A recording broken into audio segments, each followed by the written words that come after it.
वो तो बोल रहे थे कि बताओ चला के आ रहे थे।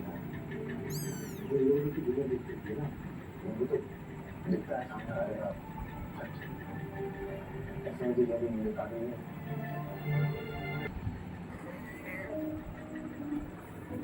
मन नहीं मान रहा था, मान लिया वो क्या जो हमारे किसान होने से क्या गलत करती थी, अच्छा वही वजह बन गई कि हम उनके काम नहीं।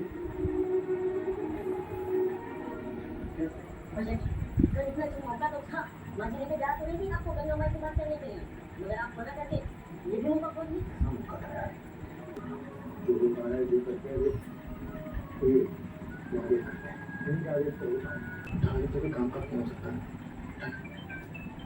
हेलो